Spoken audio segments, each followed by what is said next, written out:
Hello everyone, today I will tell you about how iOS has changed, from the very first to the last at the moment, namely 17. Let's go. The first iPhoneOs was just terrible, no wonder they say. The first pancake is lumpy. We can assume that it was an iPod with a multi-touch interface, with video support. But the first iPhone was the world's first internet device. But on the day of the release of the first iPhone, iPhoneOs 1.0 was released, but no one saw the system until June 29, 2007. In January it was unstable, and most of what happened on the iPhone screen during its demonstration by Steve Jobs was an imitation. And in June, the system was already the same as at the demonstration, but it was impossible to install third-party applications, but Steve Jobs was against it. Instead of accessing the system, he suggested creating web applications for the iPhone. Web programmers have developed thousands of applications for iPhoneOs, and in August, curious people with skillful pens managed to get into the iPhone, learned how to write native applications for it and published instructions on the web. In October 2007, Steve promised to release an official iPhone programming kit.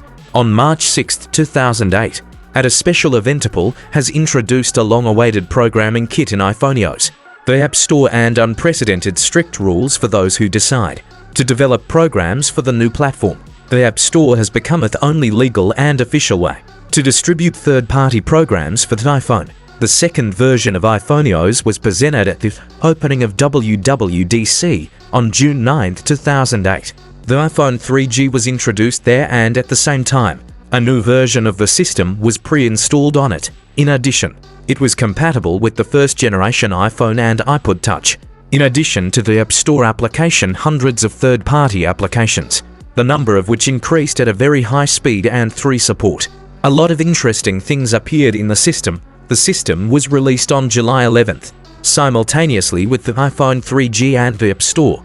But despite all this, there was a huge disadvantage in iPhoneOs 2.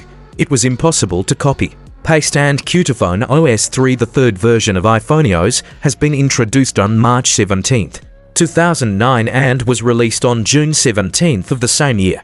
The system now supports the copy, cut and paste commands, which has been done for a long time in other systems with a touch interface, but, as it turned out, not the way it should have been.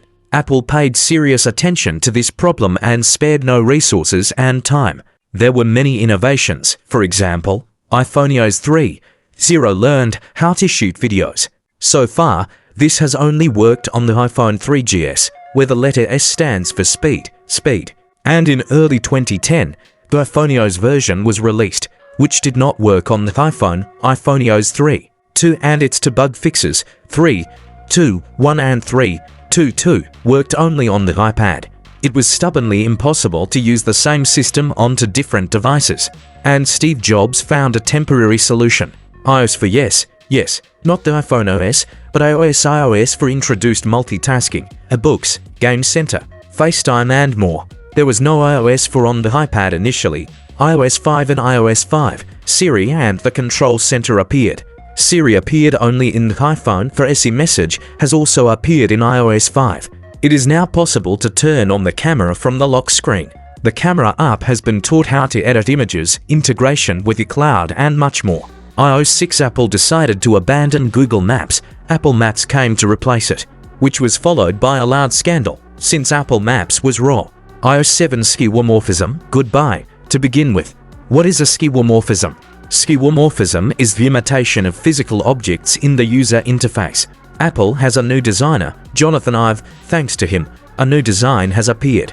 The control center has changed. Multitasking has appeared for all applications, albeit limited. AirDrop has appeared and much more. iOS 7 is one of the most successful iOS.